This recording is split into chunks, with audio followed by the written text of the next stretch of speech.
Si jamais quelqu'un vient te voir et te dit voilà, ce matin j'ai rencontré Dieu ou je suis Dieu, il y en a un qui m'a dit ça hier, incroyable. Je t'assure, il m'a dit je suis Jésus-Christ. Mais j'ai l'email, je te l'enverrai, incroyable.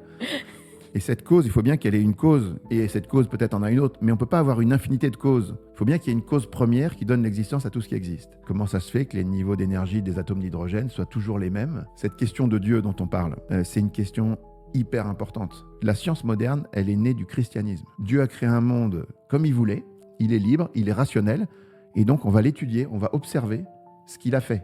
Et ça sera rendre gloire à Dieu. Donc dans le monde réel, dès qu'on a de l'espace, on a du temps et de la matière. À partir du monde, à partir de l'homme, à partir de raisonnements philosophiques, scientifiques, tu ne peux pas y arriver. Tu peux juste savoir qu'il existe. Pour aller plus loin, il faut une révélation. Il faut que Dieu se révèle. C'est extrêmement intéressant. Bonjour Olivier. Bonjour Alem. Je suis tellement heureuse de pouvoir te recevoir aujourd'hui. C'est gentil, merci. Moi aussi, je suis très content. Dans la continuité de ma rencontre avec Yves Dupont, d'ailleurs, tu es l'auteur du livre Dieu, la science, les preuves, qui est maintenant sorti en anglais, et le premier finalement de la série, qui est après le livre d'Yves suit cette série-là. Donc finalement, on n'est pas chronologique sur la chaîne, mais je suis heureuse de t'avoir pour pouvoir aller en fait explorer ces questions-là. Tu es polytechnicien et théologien, et donc l'auteur de ce livre. Et ce qui me fascine déjà, et comment on va commencer cet entretien, c'est comment un polytechnicien devient théologien, et qu'est-ce qui s'est passé dans ta vie pour aller explorer cette question? Alors, ce qui s'est passé, c'est que, en fait, à l'âge de 20 ans, quand on fait des choix de vie importants, on doit choisir la voie qui va nous conduire à la vie qu'on voudrait, qu'on cherche le bonheur, on cherche sa vocation. Est-ce qu'on doit se marier? Est-ce qu'on doit devenir prêtre ou d'autres? Ou est-ce qu'on doit monter des entreprises, faire un métier? Ces grandes questions-là, en fait, à un moment, je me suis rendu compte qu'on ne pouvait pas les trancher. J'avais monté déjà une petite entreprise qui marchait bien et ça ne m'apportait pas les satisfactions que j'espérais. Je pensais que quand on gagnait de l'argent, quand on s'amusait, quand on faisait des choses, ça rendait parfaitement heureux. Et en fait, un jour, j'étais dans un grand hôtel en Guadeloupe et j'étais sur mon lit, je me dis, je comprends pas, attends, il fait beau, tu t'amuses, tu as de l'argent, tu as tout ce que tu voulais quand tu étais en prépa, mais tu n'es pas vraiment heureux. Et donc, je suis rentré à Paris en me disant, mais quel est le but de la vie? Qu'est-ce qu'on fait là? D'où on vient? Où on va? Quel sens ça a, tout ça? Qu'est-ce que je vais faire de ma vie? Est-ce que ça va être d'accumuler les petits plaisirs comme ça et à la fin de mourir et est-ce que c'est pas un peu ridicule? Et donc, je me suis posé les grandes questions et j'étais persuadé qu'il n'y avait pas de réponse. Ce qui est très intéressant, si tu veux, c'est que la vie, pour moi, c'est une grande énigme. Hein. Quand on est, on arrive dans l'existence, on n'a rien demandé à personne, hein, c'est comme ça. Il n'y a pas de mode d'emploi. Et puis, quand on arrive à l'âge de raison, à 7-8 ans, on commence à faire une enquête. On dit, mais pourquoi ça? Pourquoi ça? Alors les parents répondent, ils nous donnent leur vision du monde. Mais si tu es né en Chine ou en Inde ou en Afrique ou en Amérique, tu n'auras pas la même réponse. Exactement. Et donc, au bout d'un moment, il faut quand même se poser la question, qu'est-ce qui est vrai? Et on n'a qu'un seul outil, c'est la rationalité. Parce Tout que à fait. le reste, c'est le sentiment, Subjectif. tout ça, ça va pas. On sait bien que pour accéder à la vérité, il faut qu'à un moment, on se serve de notre rationalité. Et puis, la chance qu'on a, c'est qu'on a derrière nous des tas de gens qui ont déjà pensé. Il y a des savants, des philosophes, des scientifiques qui ont, comme Newton disait en reprenant Bernard de Chartres, on est juché sur les épaules des géants qui nous ont précédés. Et donc, on ne part pas de zéro, on peut étudier et voir un peu ce qui se passe. Et la grande nouvelle, c'est que dans le monde d'aujourd'hui, la progression de la connaissance est énorme et donc il y a de plus en plus de réponses de plus en plus claires sur tous les sujets, sur Dieu, sur la religion, sur les querelles entre religions et tout ça. Alors, moi, au début, je ne savais pas tout ça. Et je pensais que c'était une quête un peu désespérée. Je me disais, oh, j'arriverai jamais à trancher cette question. Parce qu'il y a beaucoup de gens qui croient, il y en a parmi eux des très, très intelligents. Et il y a beaucoup de gens qui ne croient pas, il y a aussi des très, très intelligents. Exactement. Pourquoi est-ce que moi, avec mon petit cerveau, je vais arriver à débrouiller cette question? Et en fait, c'est faux. Parce qu'en fait, ça se débrouille assez facilement. Ça, c'est moi. Si je peux faire le bilan de ce bouquin ou des années que j'ai passées, ça fait quand même 30 ans que je suis sur ces sujets. Le bilan, c'est que c'est très, très simple, en fait. C'est de plus en plus simple. Voilà. Alors, moi, ça a commencé par j'étais pas du tout croyant, pas du tout... je pensais que les croyants étaient des gens irrationnels. Et je faisais des études de sciences. Et à un moment, je me pose ces questions et il y a un gars de ma famille, un oncle, qui m'envoie un bouquin d'un catholique normalien charpenté qui prétendait qu'il y avait des raisons rationnelles de croire en Dieu et en Jésus. Alors j'ai pris le bouquin en me disant, je vais trouver la faille en 5 minutes. Je commence à regarder. Il y a 2 arguments qui m'ont scotché. Il y en a un, c'était la démonstration de l'existence de Dieu, purement philosophique. Et un autre, c'était l'histoire du peuple juif et des prophéties qui annonçaient le Messie. Alors, sur la question philosophique de Dieu, elle est assez simple en fait. Et moi, j'ai été extrêmement touché par cette démonstration. J'en parlais à tous mes copains, personne n'était convaincu. Tu peux nous la mais partager? je te la dis quand même en 2 mots. En gros, ça consiste à dire que tout ce qui existe autour de nous, c'est contingent, c'est-à-dire c'est pas nécessaire, ça pourrait ne pas exister. Donc ça reçoit son existence d'une cause. Et cette cause, il faut bien qu'elle ait une cause, et cette cause peut-être en a une autre, mais on ne peut pas avoir une infinité de causes. Il faut bien qu'il y ait une cause première qui donne l'existence à tout ce qui existe. Pour bien comprendre ça, si tu es dans un wagon d'un train qui roule et tu ne vois pas le bout du train, tu as l'impression qu'il est très très long. Et tu te demandes s'il y a une infinité de wagons ou pas. Pourquoi mon wagon avance? Parce que le wagon d'avant le tire. Pourquoi le wagon d'avant avance? Parce que le wagon d'avant le tire. Mais tu ne peux pas avoir une infinité de wagons qui se tirent les uns les autres s'il n'y a pas une locomotive qui crée le mouvement. Il faut bien qu'il y ait une locomotive pour créer le mouvement, sinon il n'y a pas de mouvement. Ben là, c'est pareil, il faut bien qu'il y ait une cause première qui crée l'existence. Sinon, il n'y a pas d'existence.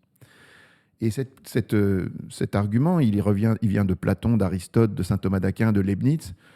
Il est extrêmement puissant quand tu réfléchis. Tout ce qui est... Leibniz posait la question, pourquoi y a-t-il quelque chose plutôt que rien? Il pourrait y avoir rien. Or, il y a quelque chose. Et ces choses qui existent, elles ne sont pas nécessaires. Donc voilà, vraiment, il faut qu'il y ait une cause qui donne l'existence à chaque instant. Si Dieu ne donnait pas l'existence à tout ce qui existe à chaque instant, tout disparaîtrait. Voilà, moi j'ai trouvé ça, alors le gars il développait un peu plus bien sûr, mais honnêtement c'est très très solide, c'est extrêmement solide. On va y revenir. Et puis la deuxième truc, c'était sur le peuple juif. Alors c'est une histoire de fou, c'est-à-dire qu'effectivement il y a un peuple, historiquement on ne peut pas le nier, qui a attendu la venue d'un homme issu de ce petit peuple qui changerait le cours de l'histoire du monde et qui créerait un royaume éternel. Bon. Et ça a été annoncé non pas par un prophète, mais par des dizaines de prophètes sur 10 siècles. Et à la fin, on avait une description de ce personnage, de sa naissance, de sa mort, de sa vie, de son destin, et même 5 prophéties qui donnaient la date de sa venue, ou le moment de sa venue. Et tout s'est accompli. Et le livre a argumenté en disant c'est unique dans l'histoire du monde. Il n'y a pas 2 cas comme ça. Alors j'ai commencé à regarder, est-ce qu'on peut nier le caractère historique? Ben non. Est-ce qu'il y a d'autres cas? Ben non. Où est la faille et tout? J'ai jamais trouvé. Mais tu vois, sur ces questions-là, on ne se convertit pas en 5 minutes. On ne change pas d'avis en 5 minutes. Moi, il m'a fallu 2 ans d'études avant de commencer à envisager de changer de voie. Donc, je suis parti faire de la théologie. Et c'est au milieu de mes études de théologie que j'ai commencé à me dire chrétien. Excellent. Qu'est-ce qui t'a donné le déclencheur? Il n'y a pas eu vraiment de déclencheur. C'est vraiment un jour, j'étais avec une petite amie que j'avais à l'époque. Et je lui raconte tout ça, je lui parle de tout ça. Elle me dit « Mais t'es chrétien, en fait, toi ?» Et je lui réponds « Oui. » Et quand j'ai dit ça, je me dis, mais qu'est-ce que tu racontes? Jamais j'avais osé me dire que j'étais chrétien. Et parce que quand on devient chrétien, il y a cet appel fort. Est-ce que ça a été un rêve ou est-ce que c'était une évidence au fur et à mesure de tes réflexions? Ou est-ce que ça a été... comment est-ce que tu as eu cette... Non, moi au départ, j'étais très réticent. En fait, je viens d'une famille qui avait un historique assez... agressif vis-à-vis des catholiques. On n'aimait pas les catholiques. Mon père était protestant, il considérait que c'était un peu ceux qui avaient brûlé nos ancêtres et tout ça. Donc, je n'étais pas du tout disposé à être catholique. Et d'ailleurs, quand j'ai dit à mon père que j'allais faire des études de théologie à l'Institut catholique de Paris, il est devenu fou. Et on s'engueulait tous les week-ends. Et à un moment, ça a duré longtemps. Et puis à un moment, je lui ai dit, est-ce que tu acceptes de venir à Medjugorje, où la Vierge apparaît depuis 40 ans et plus? Et alors, il a trouvé ça amusant. Et donc, on y allait avec ma mère, mon père et des frères et tout ça. Et il est revenu en priant le chapelet. Un truc de fou, quoi. Jamais j'aurais cru que c'était possible.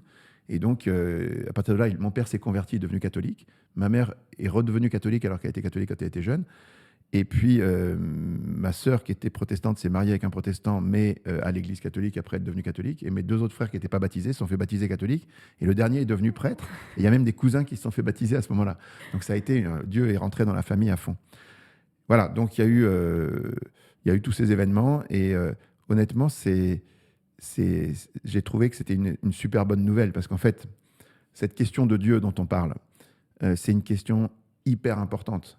Souvent, on a fait 150 conférences et débats, souvent chez des étudiants ou des lycéens. Et souvent, les jeunes, ils me disent, mais enfin bon, ok, Dieu existe, mais ça change quoi? En fait, ça change tout.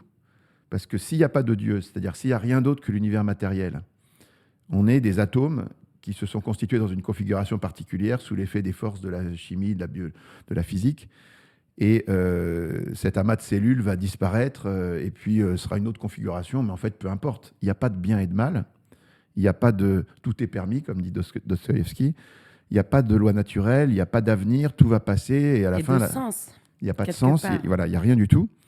Voilà, ça c'est la vision sans Dieu. Alors peut-être que c'est la vraie vision. Si c'est la vraie vision, il faut l'assumer, il faut faire face à ce problème. Mais c'est la première hypothèse. On va en discuter. Et puis il y a une autre vision. Si Dieu existe, alors là c'est complètement différent. Si Dieu existe, il y a quelqu'un qui nous a voulu ici. Il est en dehors du temps.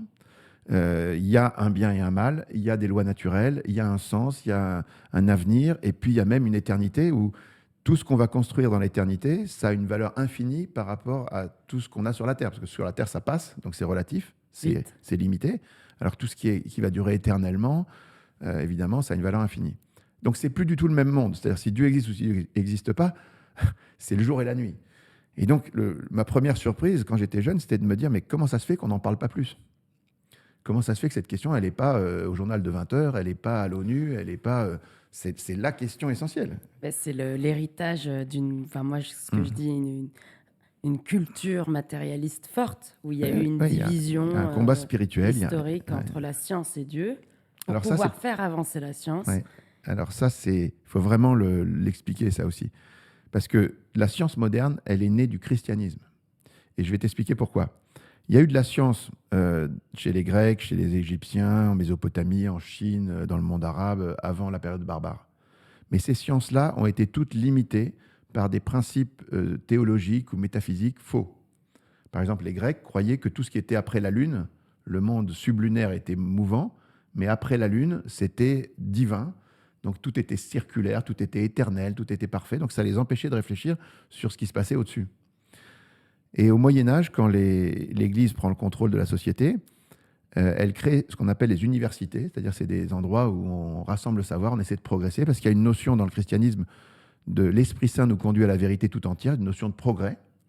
Le progrès, l'idéal n'est pas dans le passé, il est dans le futur. Et donc on va progresser dans la connaissance. Dieu est logos, c'est-à-dire Dieu est rationalité, c'est même un des noms de Dieu. Au commencement était le Logos était avec Dieu, il était Dieu. Dieu dit dans la Genèse. Puis même, dans Saint Jean, le Logos s'est fait chair, il éclaire tout homme, par lui tout a été fait, rien n'a été fait sans lui. Donc on est en train de dire que le Logos, c'est-à-dire la rationalité, c'est un des noms de Dieu, et donc il a créé un monde rationnel de manière libre, et donc Étienne Tempier, un archevêque de Paris, il condamne les thèses métaphysiques des Grecs en disant « c'est pas vrai que le monde lunaire est comme ça, Dieu a créé un monde comme il voulait, il est libre, il est rationnel, et donc, on va l'étudier, on va observer ce qu'il a fait. Et ça sera rendre gloire à Dieu. Et donc, on crée des universités pour que le savoir progresse, parce que quand Newton, Galilée, Kepler font de la science, ils font une louange à Dieu, parce qu'ils découvrent les lois de l'univers que le législateur suprême a implémentées dans son univers. Donc, la science progresse, il y a le monastère qui rassemble le savoir, et la société qui se met en marche de plus en plus... avec de plus en plus de progrès techniques, de sciences. Et quand au Moyen-Âge, après le Moyen-Âge, quand Christophe Colomb va en Amérique ou Vasco de Gama va en Inde et Magellan fait le tour du monde, quand l'Occident fait des bateaux qui peuvent faire le tour du monde, il s'aperçoit, l'Occident, qu'il est en avance technologique énorme sur l'ensemble du monde à cause de la science qui s'est développée dans le monde chrétien. Et c'est pour ça que l'Occident va dominer le monde pendant 4 siècles. Parce que... la science et la technique sont en avance. Voilà. Et tous les savants qui ont fait progresser la science moderne depuis le Moyen-Âge jusqu'à nos jours sont dans ce monde-là.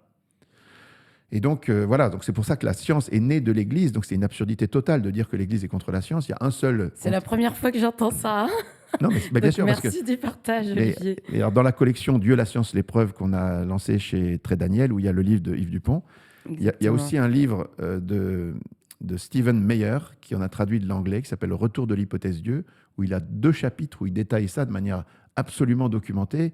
Il fait des listes longues comme le bras de chercheurs américains qui ont conforté cette idée, ou de chercheurs français. Hein. Je ne me rappelle plus comment ils s'appellent, là, ceux qui étaient à Bordeaux, là, ça va me revenir. Mais il y a eu beaucoup de recherches qui disent la même chose. La science est née dans le monde chrétien, l'Église a toujours favorisé la science. Et à un moment, il y a eu ce qu'on appelle les grandes découvertes, donc de Copernic à Freud, en passant par Galilée, Laplace, Darwin, où la science semblait expliquer le monde sans avoir besoin de l'hypothèse de Dieu, et ça a donné un courant matérialiste. Ça, c'est vrai. Exactement. Mais jamais l'Église s'est opposée à ça. Et d'ailleurs, même quand on va parler du Big Bang, c'est un prêtre catholique qui est à l'origine de la théorie. Et au début, on lui a reproché de faire ça pour faire coller avec la Bible. Et du coup, cette ère matérialiste, finalement, est très mise à l'épreuve aujourd'hui avec la physique quantique. Et d'ailleurs, qui est très présente dans cet ouvrage, l'ouvrage de Dives. Et tu nous dis aussi, c'est très simple en fait, cette hypothèse de réintroduire Dieu grâce à la science. Alors, attention, le livre de Yves Dupont, il est très original, il est nouveau. On n'en parle pas beaucoup dans notre livre. Et oui, ce livre précède celui de Dives. C'est une vision très intéressante qui dit effectivement, et il l'a encore redit hier soir à un débat, un petit colloque où on a fait des présentations de 10 minutes chacun, il l'a encore redit, effectivement, la vision moderne de la mécanique quantique remet au goût du jour la philosophie et détruit le matérialisme, en fait. Tout à fait. Bon. Mais nous, dans notre livre, on parle assez peu de ça. Nous, ce qu'on dit, c'est que il y a aussi l'idée que les mathématiques ou le fait que le monde soit intelligible, c'est vraiment très bizarre. Comment ça se fait que les niveaux d'énergie des atomes d'hydrogène soient toujours les mêmes ici, à l'autre bout du monde, sur Pluton, voilà, dans l'univers. Quelle est la force, la loi, la contrainte qui place les niveaux d'énergie des atomes ou un certain nombre de données exactement avec une certaine valeur, et si elle était différente, on ne serait pas là. C'est hyper bizarre. Donc la prodigieuse efficacité des mathématiques pour expliquer tout ça, c'est un autre sujet. Mais dans ce livre, ce qu'on souligne surtout, si je veux résumer à la serpe, puis on pourra rentrer dans le détail après, c'est 4 choses. La première, c'est que Einstein a démontré qu'on vit dans un monde qui est un espace-temps, où le temps, l'espace et la matière sont liés, intrinsèquement liés. On ne peut pas imaginer l'un sans les deux autres. Exactement. C'est organique. Il y a des équations et ça marche. Bon. Mais ça veut dire que plus fondamentalement, au-delà des équations, ça veut dire qu'il y a des réalités qui sont ajustées ensemble. Voilà. Le temps, l'espace et la matière sont liés, c'est extrêmement curieux. Deuxièmement, il y a eu un début. Ce n'est pas seulement le Big Bang qui dit ça, il y a 7 raisonnements rationnels qui disent ça. Il y a la rationalité pure, il y a les mathématiques, la physique, la thermodynamique, la cosmologie, l'impossibilité des univers cycliques, et puis le Big Bang qui suggère aussi ça. Donc il y a eu un début, c'est très dur, même c'est impossible aujourd'hui d'imaginer qu'il y a un temps infini dans le passé. Et puis, troisièmement, il y a un ajustement incroyable de toutes les données initiales de l'univers, des 4 forces qui régissent l'univers, c'est-à-dire non seulement leurs valeurs, mais leurs ratios, et puis de toutes les lois de la mécanique quantique, de la physique, de la chimie et de la biologie. Tout ça, c'est incroyablement ajusté. Et on en a les preuves, chaque jour on en découvre un peu plus. Comme un ordre parfait derrière la création. Un truc qui fait que avec des improbabilités absolument gigantesques. Pas toujours, des fois c'est 10%, et des fois c'est le 120e chiffre derrière la virgule. Donc on est sidéré. Et ça, personne ne le conteste, en fait. C'est ça qui est amusant. Moi, récemment, grâce à Jean Stone, on a eu des échanges on a fait 4 documentaires avec 10 prix Nobel et 25 scientifiques top niveau. On a fait des conférences à Princeton, à Berkeley, à Cambridge. On va en faire à Oxford bientôt. On rencontre des prix Nobel, le gars qui s'occupe du James Webb Telescope, la fille qui s'occupe du Hubble, ou les professeurs de cosmologie de Princeton, ou des gens comme ça. Incroyable. Et tous ces gens-là, on leur soumet notre vision, et ils ne disent pas vous êtes sur la Lune. Ils disent non, évidemment, bien sûr qu'on est dans un espace-temps, bien sûr qu'il y a un début, et bien sûr qu'il y a un réglage. Et donc, la conclusion naturelle de ça, elle est très simple. Si le temps, l'espace et la matière ont commencé ensemble, et j'insiste sur un point, ce n'est pas seulement le commencement du temps et de la matière. L'abbé Lemaître l'avait vu tout de suite, il dit attention, le plus important, c'est le commencement de l'espace. Parce que quand l'espace commence, dès que l'espace commence, ce qu'on appelle l'espace, c'est-à-dire notre univers, le monde réel, il y a des champs quantiques, et donc il y a du temps et il y a de la matière. Il y a le principe d'Heisenberg fait qu'il y a des apparitions et disparitions de particules et tout ça. Donc dans le monde réel, dès qu'on a de l'espace, on a du temps et de la matière. Donc en fait, le début, c'est véritablement la création de l'espace, qui crée en même temps le temps et la matière. Et donc, si l'espace a commencé, ça veut dire que la cause qui est à l'origine de ça, elle est ni temporelle, ni spatiale, ni matérielle, elle est extérieure.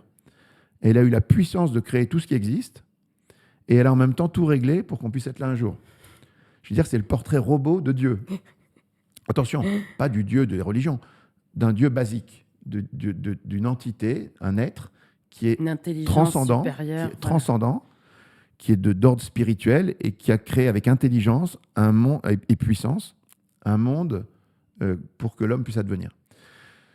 Ça, c'est impressionnant de voir que la science retrouve la définition basique de Dieu.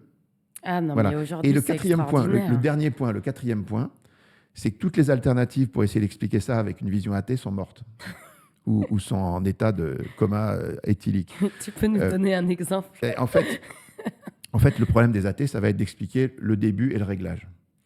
Pour expliquer le réglage fin, c'est l'idée qu'il y a des improbabilités énormes, donc ils ont imaginé le multivers. Donc l'idée qu'il y a une machine qui crée des univers dans un nombre invraisemblable pour qu'à un moment, on soit le seul univers viable et qu'il y ait des milliards d'autres, enfin plus que des milliards, on va en parler, qui sont stériles.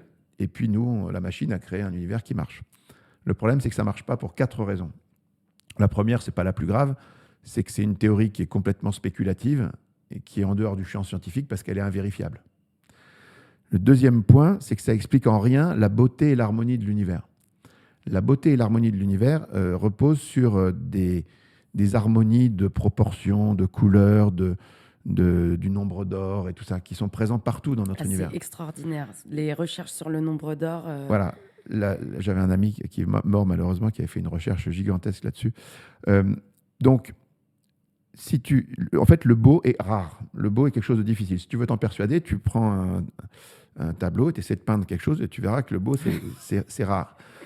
Donc, l'univers est spécialement beau dans plein de ses aspects.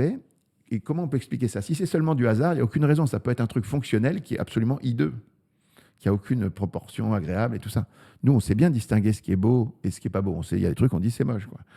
Et puis, des fois, on dit waouh, ça, c'est super beau. Eh bien, le beau est extrêmement rare, donc ça ne devrait pas être naturel. C'est une improbabilité à l'intérieur des improbabilités que l'univers soit beau. Deuxième point. Troisième point, le nombre d'univers nécessaires pour que ça marche, c'est, par exemple, en théorie des cordes, on imagine qu'il y a 10 puissance 500 types d'univers. Même pas univers, types d'univers.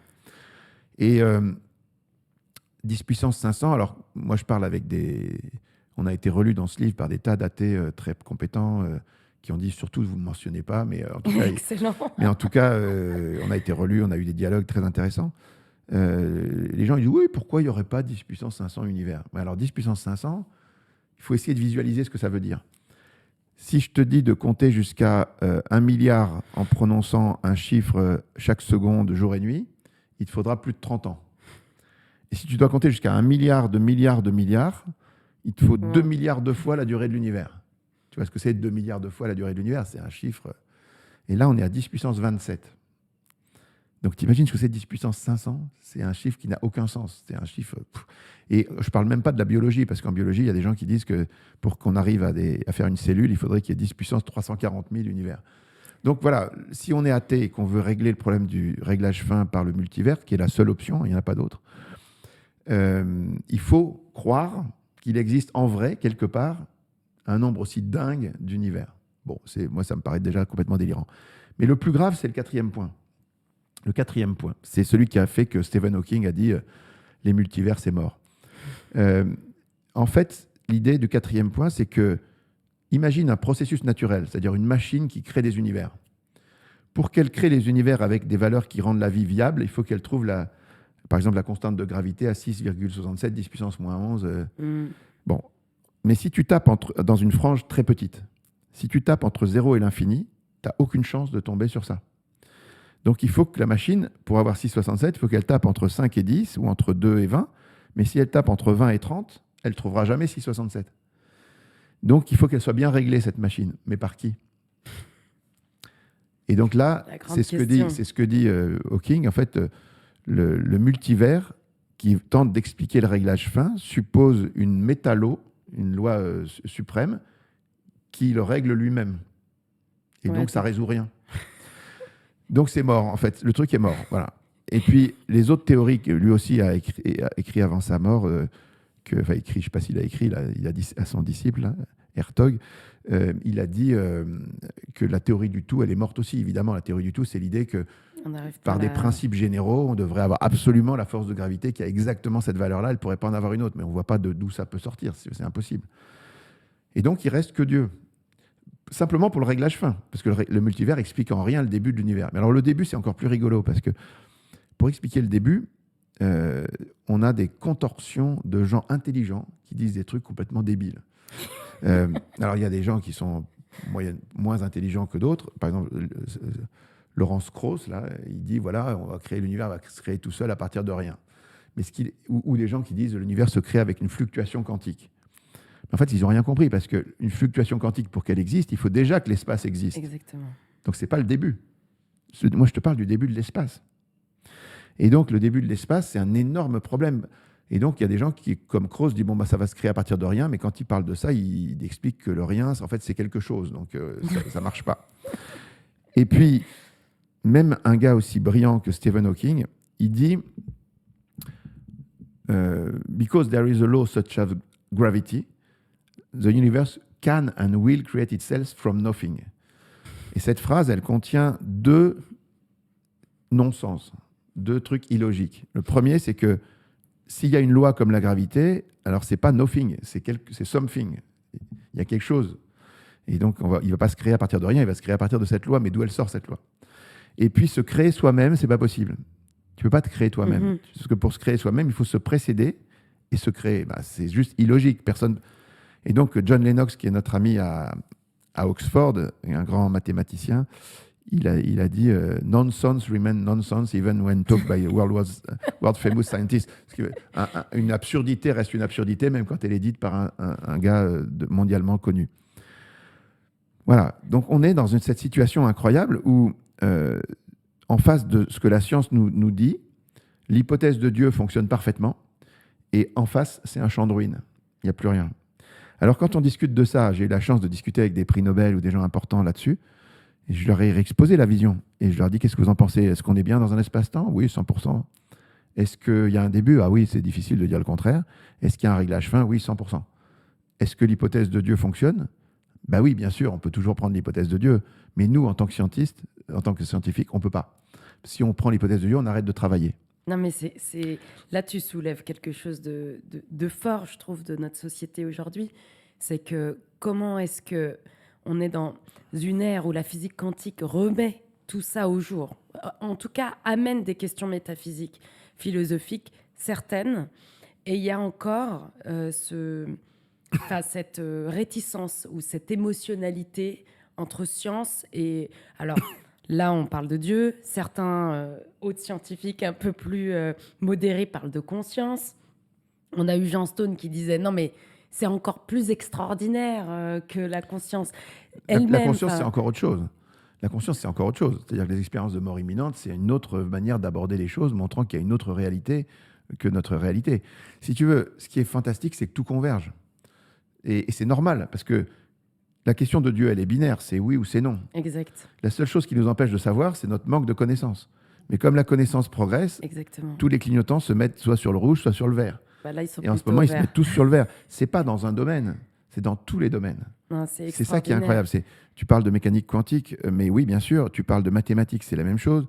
Tu parles de physique, de cosmologie, de biologie, de réglage fin, même de Gödel, de mathématiques et puis de logique. Et tu parles ensuite de tous les faits historiques ou philosophiques qu'on peut analyser et tout converge. Converge vers la même... Voilà, donc on peut dire qu'il y a un Dieu, c'est clair, et la question d'après, c'est qui c'est. Mais il y a deux enquêtes différentes. Parce que ce qui est très important de voir, c'est que quand la science conclut, ou la philosophie conclut à l'existence de Dieu, elle conclut à la manière d'un raisonnement rationnel quand tu vois des pas sur le sable. Quand tu vois des pas sur le sable, tu peux, avec ta rationalité, dire il y a forcément une cause, il y a quelque chose qui a fait ça. Mais tu peux dire l'existence de cette cause, mais tu peux rien dire de son essence, de sa nature. Tu ne sais pas qui c'est. Tu ne sais pas si c'est un homme, une femme, un kangourou, t'en sais rien. Et donc, si tu veux savoir qui est Dieu, à partir du monde, à partir de l'homme, à partir de raisonnements philosophiques, scientifiques, tu ne peux pas y arriver. Tu peux juste savoir qu'il existe. Pour aller plus loin, il faut une révélation. Il faut que Dieu se révèle. C'est extrêmement intéressant. Il faut que Dieu se révèle. C'est une deuxième C'est-à-dire enquête. que la science nous permet... Il y avait Jean Stone qui disait la transcendance, en parlant de le côté très spirituel, sans rationalité crée des monstres, d'où l'importance d'avoir cet esprit logique et cet esprit plus intuitif, on va dire. Et tu l'as mentionné, le monde, Dieu, tout est fait avec une rationalité. Et tu dis la rationalité, finalement, nous pousse à voir ces traces sur le sol, l'existence. Mais maintenant, c'est autre chose qui nous amène à la connaissance de Dieu. Là, c'est plus spirituel, mystique, intérieur. Je vais te dire un truc. Hier, j'ai fait un exposé, j'ai parlé de ça. Les religions, alors, tous les hommes dans tous les temps ont senti qu'il y avait un Dieu. Que ce n'était pas possible qu'il y ait tout ça sans une cause. Ils l'ont senti à partir d'intuitions fondamentales. L'intuition première qui est, voilà, tout ça, ça existe, et bien quelque chose qu'il a créé ou quelqu'un. Enfin, ça ne s'est pas fait tout seul. Deuxièmement, c'est harmonieux, c'est beau, c'est ordonné. Avant même le réglage fin, on savait, il y avait les philosophes ou les gens avaient remarqué que quand même l'univers est spécialement harmonieux. Le livre de la sagesse dans la Bible, il dit la grandeur et la beauté des créatures font par analogie contempler leur auteur. C'est-à-dire la beauté qu'on voit, c'est pas du hasard. Il y a une cause. Donc ça, les gens l'avaient senti. Et tous ceux qu'on appelle des hommes depuis les temps les plus reculés, ils enterrent leur mort. Pourquoi ils enterrent leur mort? Parce qu'ils pensent que l'esprit, l'âme, la conscience, tu appelles tout ce que tu veux, il y a quelque chose dans l'homme qui dépasse la matière. Et ils pensent que ça va demeurer. Et donc, quand le corps meurt, ils l'enterrent, ils font des rites et tout, parce qu'ils disent qu'il y a quelque chose qui va rester. Ces intuitions-là, elles sont très fortes. Ces intuitions partagées par tout le monde, pratiquement. Hein. Pas à 100%, mais vraiment pratiquement tous les peuples.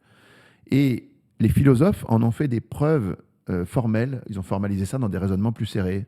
Les Grecs, mais pas seulement, et tous les autres. Après, quand on a ce sentiment qu'il y a quelque chose derrière tout ça, il y a un Dieu, comme l'homme est curieux, et il va créer les religions. Les religions, c'est un effort de l'homme pour monter vers Dieu. Et cet effort, il est désespéré. Parce que c'est comme quand tu es des pots, imagine que tu sois un pot et tu dois parler du potier. Tu es dans un hangar et tu es avec des pots à côté de toi, vous dites, alors comment il est le potier? J'en sais rien. Et tu ne peux pas, à partir du monde des pots, imaginer le potier. C'est d'un autre ordre. Donc quand on est dans le monde et qu'on raisonne à partir du monde et de l'homme sans révélation, on va dire n'importe quoi. On va essayer de parler de Dieu, mais on va dire n'importe quoi. Tu vas en Amérique du Sud, Dieu, c'est un serpent à plumes. Tu vas en Égypte, il a une tête de chacal. Tu vas en Inde, c'est Shiva, elle a 1000 bras. Tu vas en Grèce, il sort de la cuisse de Jupiter, des dieux. Tout ça est ridicule. Tu vois, c'est la caricature de la religion. C'est des mythes absurdes. C'est l'homme qui se crée des visions complètement fausses. Mais à partir d'un donné réel, à partir d'une théologie naturelle valable. Mais on essaie d'aller plus loin, on n'y arrive pas. Donc, les religions sont cet effort de l'homme pour monter vers Dieu qui est désespéré et impossible.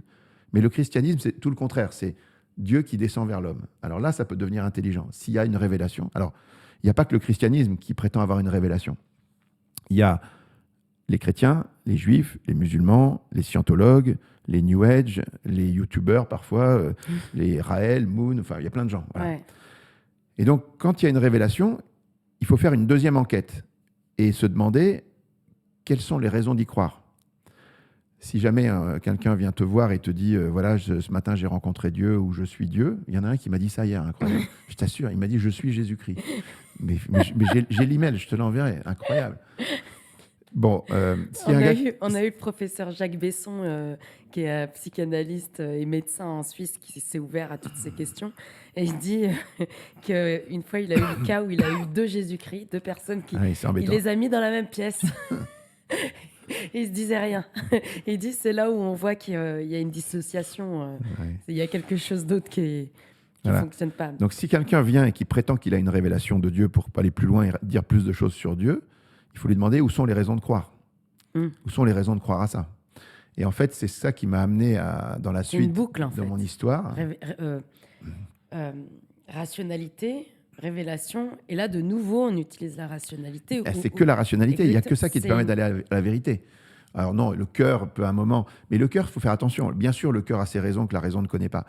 Mais il faut faire attention parce que le cœur, ça peut te conduire n'importe où. Moi, j'ai une amie de mes parents qui est partie au Japon. Elle est revenue, elle était complètement New Age. Elle m'a dit, mais tu peux pas savoir ce que ça me fait du bien. Et maintenant, quand je vais dans la forêt, j'enlace les chênes et je sens l'énergie du chêne. Et je dis, bah, très bien, mais bon, je peux pas. Voilà, Bon, aujourd'hui, on c'est voit pas dans dans mon truc, quoi. les études scientifiques montrent que le forest bathing, quand on a un bain de forêt, on a une baisse de la cortisol. Enfin, il y a plein Oui, oui, de non, bonnes je choses. veux bien. Non, ça, d'accord. Mais comment dire, que tu puisses constater des effets de la nature sur toi, très bien. Mais que tu en déduises des choses sur Dieu, là, non. Parce que pour que Dieu puisse s'exprimer, alors moi je suis dans un bain chrétien, mais il y a un auteur qui s'appelle Saint Thomas d'Aquin que je trouve Oui, assez incroyable. que je connais bien Saint Thomas aussi. d'Aquin, c'est la référence des chrétiens, on va dire, des catholiques. Il a écrit un livre qui s'appelle La Somme contre les gentils. Et il dit, chapitre 6, première partie, il dit Jésus-Christ a donné toutes les preuves qui conviennent. Et tous les autres, les fondateurs de sectes, n'ont donné aucune preuve. Et il dit la seule truc qui atteste de Dieu, c'est le surnaturel. C'est-à-dire que si Dieu veut se révéler en tant que créateur du monde qui a les clés de la matrice, il peut le faire de manière convaincante quand il change les lois de la nature. Ce sont ses lois à lui, les lois habituelles. Il faut qu'il fasse quelque chose que seul Dieu peut faire.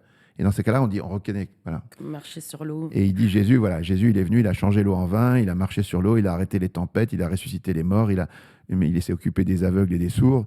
Et ça, franchement, c'est pas facile quand t'es pas Dieu, quoi. Donc, c'est des choses qui attestent, ou les prophéties, c'est pareil. Donc, voilà, ça, c'est ce qu'on appelle. Donc, moi, en ce moment, après ce bouquin, donc on a fait ce livre, et pendant 4 ans, on a prêché en défendant notre livre. Je pense que on a eu 500 articles dans la presse, 150 conférences et débats, et je peux dire il y a 0 contestation forte, 0. Donc les gens nous disent, bah, alors Dieu existe, mais alors c'est qui? Et on a fait un bouquin, on a fait une opération qui s'appelle 1000 raisons de croire. Donc j'ai lancé un magazine qui s'appelle 1000 raisons de croire en Jésus. Et je crois vraiment que c'est assez fort. Il faudra qu'on en parle un jour. On parlait du linceul de Turin avant. Oui. Mais la question qui me vient, c'est donc, toi, tu as commencé ta carrière quelque part en étant pas croyant. Ensuite, te vient cette question du sens qui est très, très actuelle et c'est pour ça aussi que cette chaîne existe. C'est-à-dire pourquoi, comme disait Jean Stone, on sait comment en faire les choses, mais on ne sait plus pourquoi. Donc, ça vient soulever des vraies questions. On a la chance d'avoir toutes ces informations et une avancée de la science incroyable, comme tu disais, qui allume les boutons verts. Et est-ce qu'il y a un moment donné, tu fais cette rationalité d'étude des religions oui, bien sûr. et pourquoi tu choisis bien sûr. d'être chrétien. Ah bah, moi, quand j'ai commencé à me poser des questions, pour tout te dire, quand j'ai commencé à me poser des questions, j'étais anti-catholique. Donc C'est fort. Et je me suis dit, je suis dans un pays chrétien, donc ça ne m'intéresse pas. Donc j'ai commencé à regarder l'islam, en fait. J'étais plus attiré par l'islam, un peu par rébellion par rapport à ma culture ou mon bassin culturel. Et en fait, j'ai cherché les raisons rationnelles de croire en Mahomet, au Coran, à l'islam, et en fait, j'en ai pas trouvé. Il y a des miracles scientifiques du Coran, mais c'est pas terrible. Hein. Et puis, il y a plein de choses qu'on peut critiquer. Donc, j'ai creusé un peu ce truc, et je continue à le faire, parce que ça m'intéresse, c'est un sujet, l'islam en France. Et donc, je regarde ça de près, et je pense qu'il n'y a absolument aucune raison surnaturelle de croire en l'islam. Voilà. Un jour, j'étais au Salon du Livre de Nice, avec Michel-Yves Bolloré, donc on est 2 auteurs, et on signait des autographes. Il y avait une file assez longue de gens qui venaient, et puis il y en a un qui dit il faut que je vous parle, il faut que vous me donniez une demi-heure. Alors on lui dit, vous voyez bien que c'est pas possible. Et il me dit, mais je suis musulman, je viens du Soudan, quand j'ai su que vous étiez là, j'ai pris l'avion spécialement parce que je suis scientifique, j'ai lu votre livre, je trouve formidable, mais je veux vous parler. Excellent. Alors on se regarde et on dit, bon, quand même, vu l'effort qu'il a fait, on va lui donner une demi-heure. Et il nous dit, écoutez, votre livre, c'est formidable. Tout ce que vous dites sur la science, j'adhère. Tout ce que vous dites même sur la Bible, Jésus, le peuple juif, Fatima, parfait. Il manque juste le Coran, Mahomet et l'islam. Alors je dis, oui, mais nous, c'est un livre sur la rationalité. Donc, est-ce qu'il y a des raisons rationnelles de croire en ça? Il m'a dit, ben oui, bien sûr. Alors je dis, mais lesquelles? Alors, il me dit, attendez, je vais réfléchir. Et puis il me dit, écoutez, je reviens dans quelques temps et on se reparle. Et donc, il est parti un peu, puis on s'est revu 1 heure ou 2 après. Il me dit, oui, j'aurais dû vous le dire tout de suite. C'est évident, le Coran est tellement beau que n'importe lequel des versets du Coran est plus beau que n'importe quel verset que quelqu'un peut écrire ailleurs. Alors je lui dis, écoutez, moi je ne suis pas convaincu, je l'ai lu le Coran de A à Z en français, peut-être mal traduit, mais en tout cas, je l'ai lu. Et je trouve qu'il y a plein de versets complètement quelconques. Donc, ça ne me convainc pas du tout, votre argument. Vous n'en avez pas un autre? Et en fait, il m'a dit non, non, non, c'est ça l'argument et tout. Et je discute avec beaucoup, beaucoup de musulmans et j'ai jamais trouvé de raison de croire forte. Et à l'inverse, quand on va dans le christianisme, si vous allez sur le site Marie de Nazareth, moi c'est l'association que j'ai, mariedenazareth.com, vous tapez Ratzinger Sorbonne dans le moteur de recherche et vous verrez une conférence de cardinal Ratzinger en 1999 où il a dit, c'est 27 novembre, je crois même c'est la date anniversaire, c'est aujourd'hui. Ben voilà. Et il dit que c'est sur la vérité du christianisme. Et il dit que le christianisme est la religion du logos, de la rationalité. Et dans le christianisme, la rationalité, c'est faite religion. C'est-à-dire qu'il dit que ce n'est pas du tout pareil que les autres religions qui naissent de la politique ou de la poésie ou du sentiment, mais que là, c'est le logos qui se propose à nous avec une démarche de rationalité. Et saint Thomas d'Aquin nous dit donc le Christ a donné toutes les preuves qui conviennent, pas seulement les miracles, pas seulement les prophéties, mais aussi des apparitions de lui-même vivant auprès des apôtres et tout ça. Donc il y a des faits. Et la religion juive?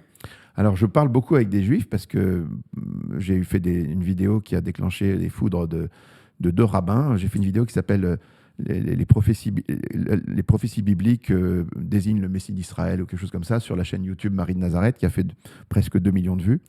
Et il y a 2 rabbins qui ont fait 10 vidéos sur Torah Box pour contrer ma vidéo. Excellent. Donc je suis entré en contact avec eux, ils sont hyper sympas. Enfin, le présentateur qui s'appelle Lionel Robin. Et depuis, on parle, on discute et tout. Et lui, c'est un juif orthodoxe, rabbinique, complètement dans son truc. Et j'essaie de lui montrer que sa position, elle ne tient pas. Par exemple, la dernière discussion qu'on a eue, c'est lui, il prend la Torah, la Torah, c'est-à-dire les 5 premiers livres de la Bible, il les prend à la lettre complète. Il me dit, vous les chrétiens, vous ne croyez pas à la Torah? Je dis, non, c'est pas qu'on ne croit pas à la Torah, c'est qu'on essaie de l'interpréter avec la rationalité. Bon, la Torah et l'Ancien Testament sont très, très, très proches. Hein. Non, la Torah, c'est les 5 premiers livres. L'Ancien Testament, il faut rajouter les prophètes et les écrits de sagesse. Oui, mais il y a quand même beaucoup de similarités. Non, mais la Torah, c'est les 5 premiers livres. C'est Genèse, Exode, Deutéronome, Lévitique et l'autre, les nombres. Voilà. Donc, on a discuté. Par exemple, je lui dis, il me dit, pourquoi tu crois au Christ, la résurrection? Je dis, bah, c'est évident, il est apparu à 500 personnes à la fois, il est apparu tous les apôtres qui ont complètement changé d'attitude, c'était des gens normaux, peureux, et tout d'un coup ils sont devenus intrépides, ils ont témoigné jusqu'à la mort, en quittant tout, jusqu'à l'autre bout du monde. Donc pour moi c'est clair, il me dit, ouais, mais c'est un tout petit nombre, 500 personnes. Nous, il y a 3 millions de personnes qui ont vu Dieu au mont Sinaï, ça c'est unique dans l'histoire de l'humanité. Je dis, 3 millions, comment tu arrives à 3 millions? Il me dit, bah, c'est simple, lis l'Exode. Tu vois que les gens qui quittent Ramsès, qui quittent l'Égypte, il y a 600 000 hommes. Et quand on parle d'hommes dans le judaïsme, c'est des gens au-dessus de 20 ans.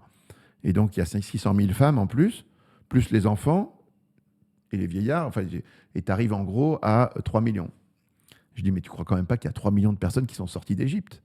Il me dit, bien sûr que si, c'est marqué dans la Torah. Je dis, mais non, tu peux pas, il faut prendre ça, il faut prendre un peu de distance, parce que si tu imagines qu'il y a un convoi comme ça, avec 4 personnes de front, et qui sont séparés, chaque ligne étant séparée de 2 mètres, si tu mets 3 millions de personnes, tu sais combien il fait le convoi? Il fait 1500 km. Donc tu crois qu'il y a un convoi de 1500 km, et puis pour aller au Sinaï, il y a juste 300 km. Donc, et puis s'ils marchent à 5 à l'heure pour traverser la mer Rouge, il leur faudra 12 jours. Et c'est pas, alors que dans le récit, on dit qu'ils ont fait ça en quelques heures pendant la nuit. Donc tu ne peux pas dire qu'il y a 600 000 personnes qui sont sorties. Enfin voilà, on discute. Donc je pense que le judaïsme rabbinique, qui est une religion qui a été créée en même temps que le christianisme, en fait, hein, il y a un tronc commun qui est l'hébraïsme, enfin la religion des Hébreux, qui jusqu'au temple. Et puis à un moment, en l'an 30, il y a le christianisme qui interprète cette religion d'une certaine manière en disant le Christ est arrivé. Et puis en l'an 70, il y a une autre tendance qui interprète en disant on va créer une autre religion sans le temple, sans les sacrifices, avec un système différent. Et il crée la religion juive talmudique. Mais cette religion, à mon avis, c'est une création des hommes. Et on peut le montrer de différentes manières. Donc tu fais tout ce cheminement en discutant... On discute avec tout le monde, on aime bien discuter. Voilà. Est-ce que tu as pu faire un parcours historique par exemple, pour revenir justement, quand tu dis la rationalité, historiquement, les faits, que nous dit l'histoire, où sont les points de blocage, ce genre de choses? Alors, la rationalité, encore une fois, c'est une idée qui est grecque au départ, hein, le logos. Enfin, il n'y a pas que le grec. Chez les Hébreux, ça s'appelait le dabar. C'est à peu près la même chose, mais il y avait une idée de rationalité en Mésopotamie, bien sûr. Donc, elle a toujours. De toute façon, elle éclaire tout homme, comme on dit. Moi, j'aime beaucoup cette interprétation de l'Église quand elle interprète le texte de Saint Jean qui dit que le logos est Dieu et qu'il éclaire tout homme. L'interprétation de l'Église, c'est de dire que dans le sanctuaire de la conscience, chaque homme de chaque époque, même s'il n'a jamais connu la révélation judéo-chrétienne, il est en face de Dieu. C'est-à-dire que le chinois ou l'hindou ou l'américain, l'indien, tout ce que tu veux, qui à un moment veut prendre une décision en conscience et se retire en lui-même en disant qu'est-ce que je dois faire, il est en face de Dieu qui lui inspire la notion de bien et de mal. Et donc, tout homme est en dialogue direct avec Dieu dans sa conscience. Ça, c'est très, très fort. Et donc, ce Dieu a en lui-même la rationalité. C'est-à-dire que chaque homme est rationnel. Donc, il n'y a pas un moment où on invente la rationalité. Elle a toujours été là. Simplement, à un moment, on a, comme je te disais, dans le christianisme, on a perçu que si Dieu était libre, s'il était logos, et s'il avait créé un monde contingent, alors il pouvait le créer de différentes manières. Il a choisi de le créer d'une certaine manière. Donc, si on veut rendre gloire à Dieu, il va falloir observer comment Dieu a fait. Et si on écoute Yves Dupont, par exemple, quand on voit l'infiniment petit ou l'infiniment grand, en fait, on est émerveillé. On a envie de dire louange à Dieu. Donc, c'est un monde extraordinaire qui nous dépasse dans tous les sens. Il n'y a pas seulement l'infiniment grand, l'infiniment petit, il y a aussi l'infiniment complexe. Si tu prends une cellule, je parlais avec des biologistes, c'est invraisemblable. On n'a encore pas tout compris, loin pas. Non, c'est pas qu'on n'a pas tout compris, c'est qu'on a compris 1% de... peut-être 1%, non, mais, c'est déjà peut-être non, mais je vais te dire un autre truc amusant. Il y a John Lennox, qui est un ami, à un moment, on lui dit mais quand même, vous êtes un gars sérieux, vous êtes un scientifique, comment vous pouvez croire que Jésus est à la fois homme et Dieu? Vous voyez bien que c'est deux notions qui ne vont pas ensemble, vous ne savez même pas ce que ça veut dire, l'union hypostatique, tout ça. Et lui, il dit, mais attendez, vous êtes scientifique, vous? Il dit, oui, bien sûr. Expliquez-moi ce que c'est que l'énergie. Qu'est-ce que c'est l'énergie? Alors, il dit, l'énergie dans les équations. Non, mais qu'est-ce que c'est? Je ne sais pas. Qu'est-ce que c'est que la gravité? Je ne sais pas. Qu'est-ce que c'est que la conscience? Je ne sais pas. On ne sait rien sur la conscience. C'est-à-dire, en fait, toi, tu as un esprit, c'est-à-dire que tu as un esprit qui est connecté à ton corps. C'est-à-dire que ton esprit reçoit des informations de tes sens, c'est-à-dire de tes yeux, de ton corps, voilà, de tes sens, informe ton esprit directement. Et quand tu te déplaces, quand tu es ici, mais quand tu retournes en Suisse, l'esprit te suit. D'accord? Mais la question, c'est comment est-ce que l'esprit est connecté à la matière? Ouais. Que l'esprit soit connecté à la matière, ça, on l'étudie, on sait que, par exemple, quand une partie du cerveau est supprimée, il y a une partie de ta pensée qui ne va pas marcher. Donc, il y a vraiment une connexion. Mais comment l'esprit se connecte à la matière? Personne n'en sait rien. On n'a pas progressé d'un iota sur ce truc-là. Donc, si tu veux, il y a des mystères partout. Oui, il y a des mystères partout, mais maintenant qu'il y a un mouvement, je trouve, de scientifiques qui réintroduisent cette notion du monde non manifesté, comme on peut l'appeler, Dieu, potentiellement, et qui vont étudier ces questions à l'avenir. Je pense que potentiellement, on aura des réponses, peut-être. Alors, je vais te dire quelque chose là-dessus, c'est assez amusant, j'ai fait un TEDx là-dessus. À la fin du 19e siècle, les scientifiques pensaient qu'on était au bout de la science. Il y a des déclarations complètement dingues de comment il s'appelle, la sœur... celui qui a fait de la thermodynamique, ça va me revenir. Bon, bref, Berthelot ou Lord Kelvin, il dit la science est achevée, donnez-moi 10 ans et il ne reste plus qu'à régler les décimales. On a mis en équation tous les secrets du ciel et de la terre. Il dit des trucs comme ça. Berthelot, il dit donnez-moi 5 ans et je termine la biologie, et voilà. Donc les mecs, ils sont complètement dans l'illusion que... Et derrière ça, il y a 5 ou 6 révolutions scientifiques délirantes qui vont arriver, la mécanique quantique, la relativité, la complexité en biologie, tout le reste. Et donc, découverte que le monde est infiniment plus complexe que ce qu'on imaginait à la fin du 19e siècle, c'est la grande découverte, en fait. Tout à fait. Et donc, j'ai même fait un article là-dessus. Les poupées russes, finalement. J'ai fait un article dans Aletheia. Il y a des citations très belles de grands savants qui nous disent à chaque fois qu'on résout une question, on en ouvre 3. C'est ça. Donc la frontière recule. C'est vraiment ça. La frontière recule. Et d'une certaine manière, on sait qu'on ne saura jamais tout. Voilà, Ouais, c'est trop vaste, ça nous dépasse dans tous les sens. C'est cette humilité. Ça nous dépasse dans tous les sens. Et ça, c'est très intéressant. Et alors, il y a des gens qui disent, bon, puisqu'on ne sait jamais tout, il y a pas mal de scientifiques français qui ont répondu à notre livre, on conclut trop vite parce qu'on ne sait pas. Voilà. Non, en fait, il y a des choses qu'on ne sait pas, il y a des choses qu'on sait. Il y a des choses qu'on sait de manière définitive. Parce que en science, il y a 3 manières d'aborder la vérité. Il y a l'intuition physique, le modèle mathématique et l'observation et l'expérimentation. Quand les 3 concordent, c'est du béton armé. Par exemple, le soleil, on parle de ça dans notre livre.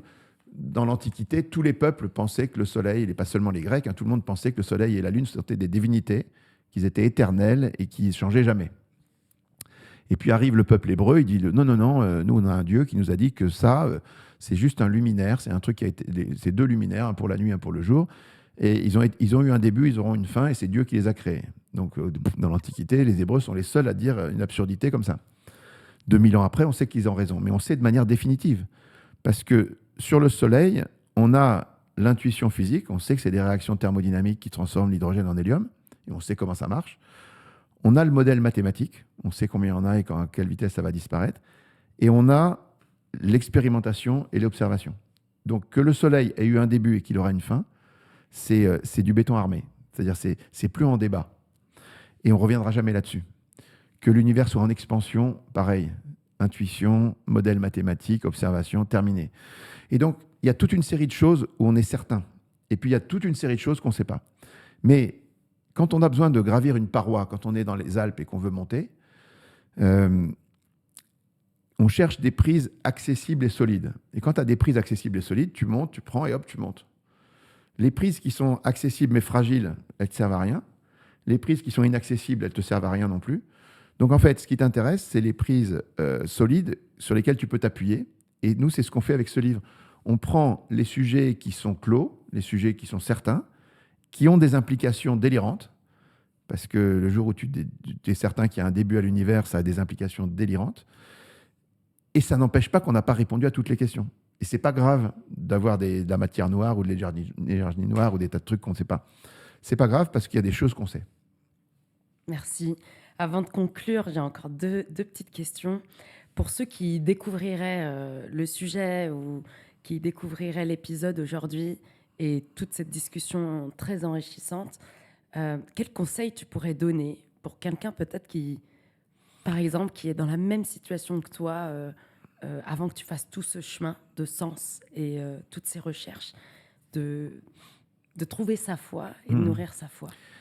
Moi, je dirais, en fait, on vit dans un monde bizarre où moi, je suis extrêmement frappé par la distance qu'il y a entre ce que dit la science, ce que dit quand on cherche un peu, et ce que pense l'opinion publique, les médias, le monde.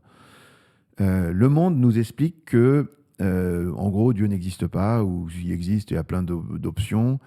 C'est un monde relativiste, c'est-à-dire qu'il y a plein de choses sur la table, tout se vaut.